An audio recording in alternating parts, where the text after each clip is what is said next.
Good day, everyone. I hope you all had a great Sunday. My Sunday was okay. My Sunday was orange. Think orange happened after that, in the evening, of course. Before that, I watched some videos, made a little dent in my backlog. After Think Orange, I spontaneously decided to go watch The Man from U.N.C.L.E. It's a pretty good, funny movie. It's a spy movie. Takes place in the 60s, basically in Berlin, Germany. It's kind of the main setting. East Berlin, it's the beginning. They get across to West Berlin. Basically, it's this idea that there's an American spy. His name is Napoleon Solo. And then there's a Russian spy. I forget his name. And they're forced to come together, basically. I've already filmed. This is my second attempt at filming this because I went way too long into the movie, too deep into the movie. So I'm gonna try to keep it a bit more shallow, and just give like the main points of this and keep it a shorter video. Because yeah. So basically, they don't like each other. They're enemies at that time in history. America and Russia did not trust each other at all. So shouldn't be surprised there. So at the very beginning of the movie, these two actually go head to head, and Solo comes out on top, rescuing this woman from East Berlin, taking her to West Berlin, and then the very next day he finds out he has to work with the guy who was trying to keep her there, basically. And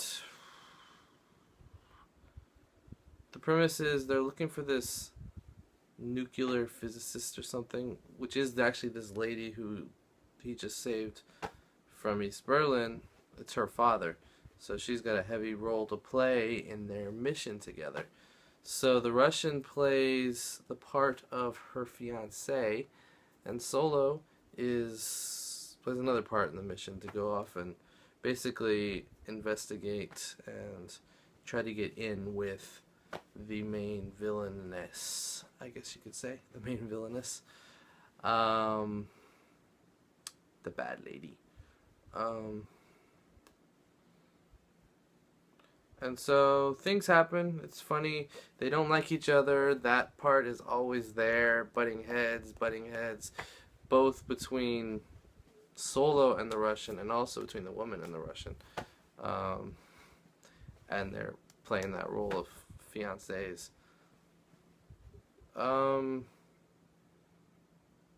There's this one scene where they break into this warehouse place. Not really a warehouse, because it was like very up to date and there were lots of people there, lots of guards and stuff.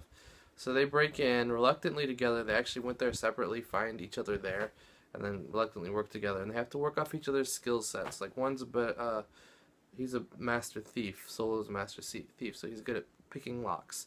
The Russian is a little more hardcore fighter, doesn't like to appear soft, which is why his role as the fiancé and Russian architect, that role that he has to play, is hard for him to do because he has a bad temper and he likes to fight and get rough and stuff.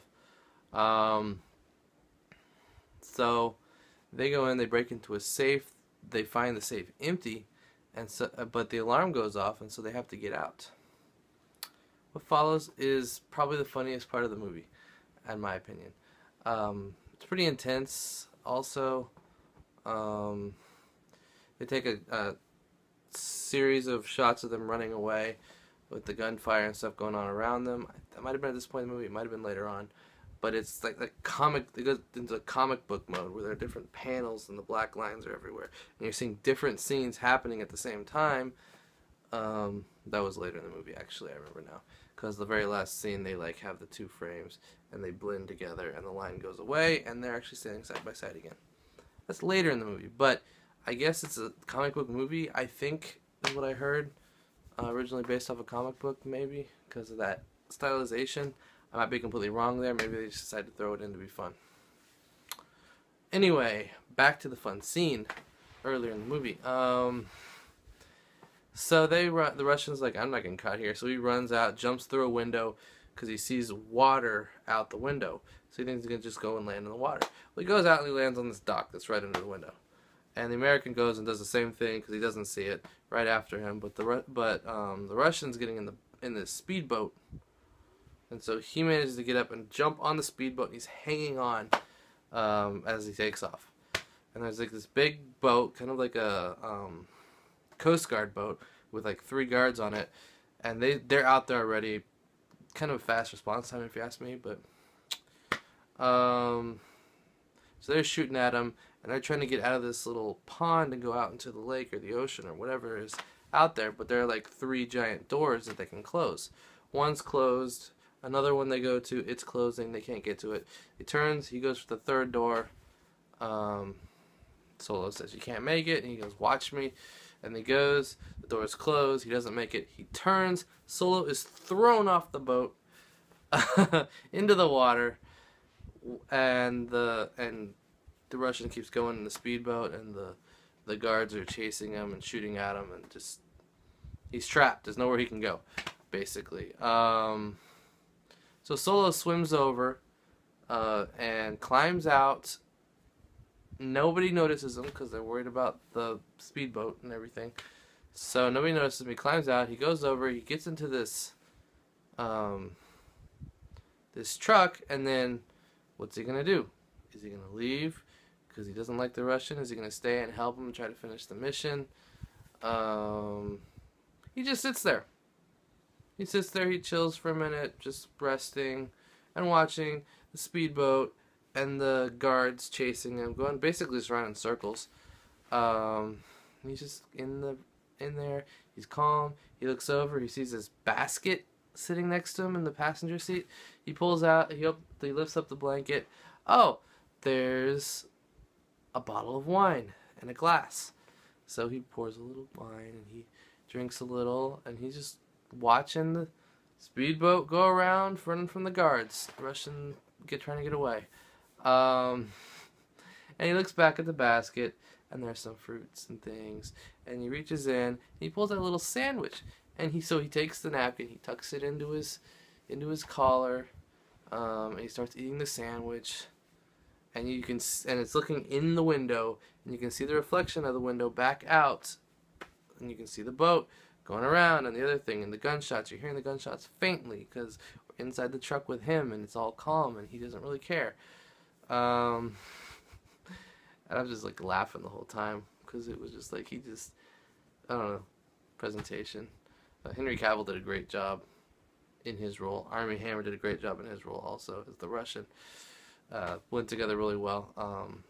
Amazing. I just remembered both their names off the top of my head. All of a sudden the boat explodes. The speedboat explodes and it starts to sink. And he sees it and he kind of snaps out of it. And then he decides he's going to leave. So he just pulling the truck away, and he stops. And he's thinking about we've been helping each other. We're a team. Whatever. I don't know what he's thinking. All of a sudden he turns the truck around, and as the guards are on their boat, looking down, watching the water, watching the speedboat go down. The Russian was knocked out and he's underwater. He's gonna drown, basically. So Solo just drives his truck right off the dock, and it lands splat on top of the boat that the guards are on.